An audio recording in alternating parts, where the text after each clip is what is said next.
Amis francophones, je vous salue dans le beau nom de notre Seigneur Jésus-Christ.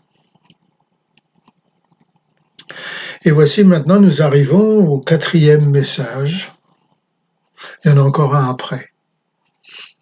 Mais le 4e message sur ces paroles que Jésus-Christ a prononcées et que nous trouvons dans Matthieu chapitre 11, versets 25 à verset 30. Voici ce qu'il dit. « Venez à moi, vous tous qui êtes fatigués, chargés, et je vous donnerai du repos. » Ça, c'est le premier repos.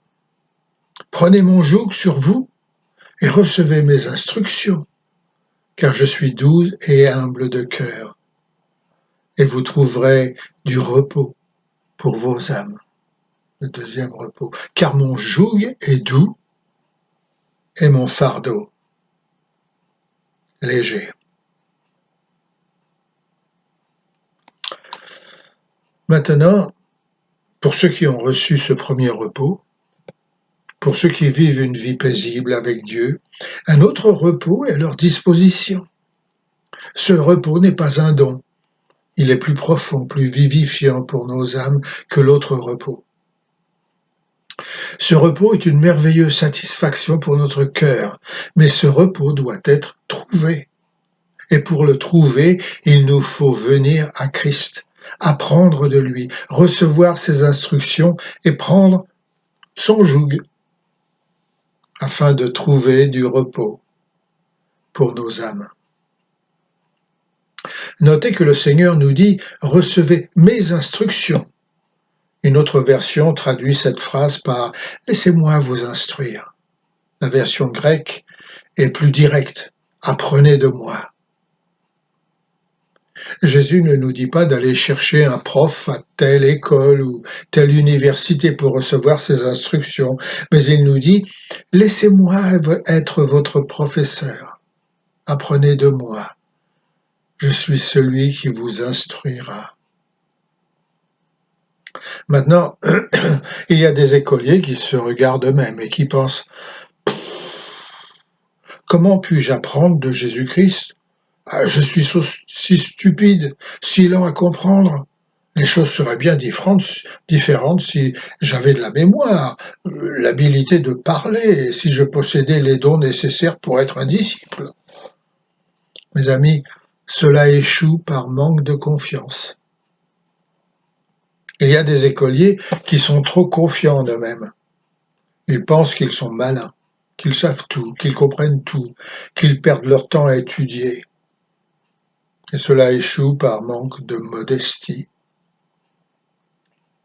Il y a des étudiants qui ne regardent que la leçon. « Ouh là là, ça va être dur à apprendre. » Alors ils se cassent la tête sur des difficultés imaginaires. Cela échoue par désespoir. Maintenant, si vous le voulez bien, laissez-moi partager avec vous ce que je pense être la meilleure façon d'apprendre de Jésus-Christ.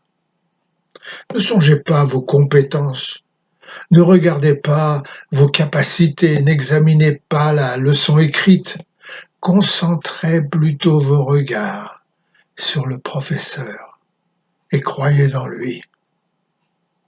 Vous ne serez pas plus sûr de vous en pensant que vous êtes un minable, et vous ne serez pas plus intelligent en contemplant votre ignorance.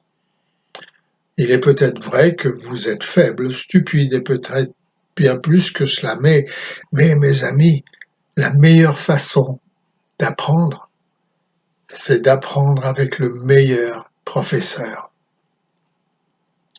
Alors, levez la tête. Regardez le genre de professeur que vous avez. Pouvez-vous voir Jésus-Christ ? N'ai-je pas raison de dire que de regarder à Jésus-Christ enlève la difficulté ? Apprenez de moi, dit Christ, car je suis doux et humble de cœur. Voilà, mes amis, votre professeur. Et puis, regardez aux qualités de votre professeur. Vous et moi savons que les professeurs sont des intellectuels importants qui souvent affichent leur grand savoir par certaines initiales attachées à leur nom. Pas Jésus-Christ.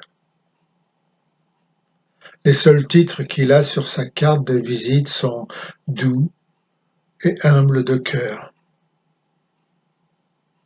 Et ce qu'il dit à travers ces titres est je ne m'emporte pas et ne perds pas patience avec l'étudiant hésitant et pas très capable. Je ne me fâche pas contre ceux qui oublient et à qui il faut répéter 100 fois la même chose. Je ne suis pas brusque ni irréfléchi. Je peux tolérer les échecs de mes élèves. Lui, au contraire, vous voyez, il ne cherche pas l'étudiant exceptionnel, le petit génie. Il ne regarde pas seulement à l'écolier plein de promesses qui n'a pas besoin de beaucoup d'aide pour réussir. Non, non. Il vient aussi pour chercher et trouver l'étudiant lent à la compréhension, celui qui n'est pas intelligent. Il vient pour l'étudiant qui n'a pas d'éclat, qui brille par ses sottises et qui est faible intellectuellement.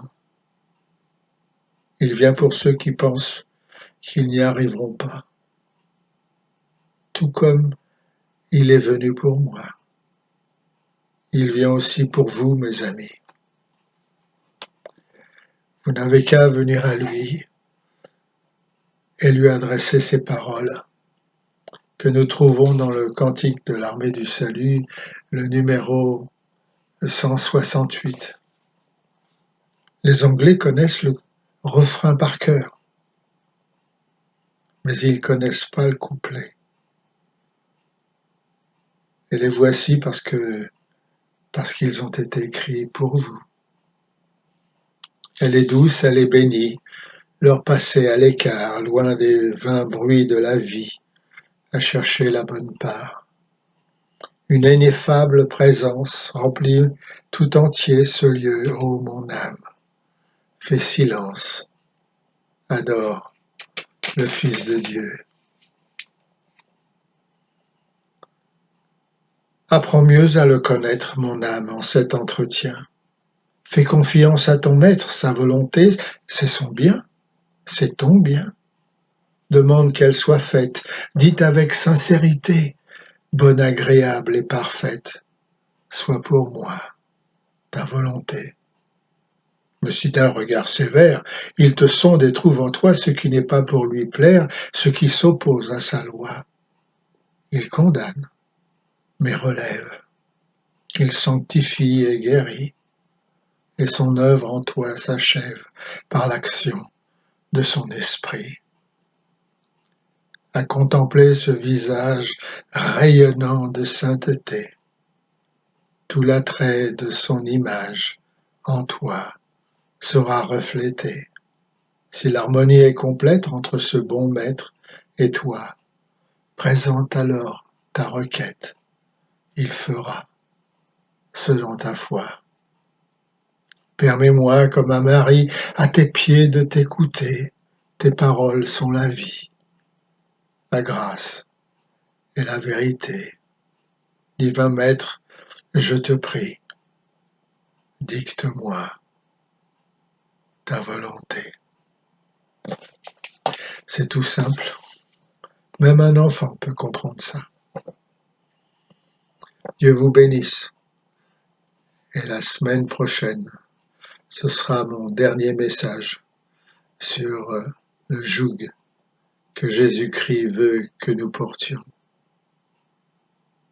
Amen.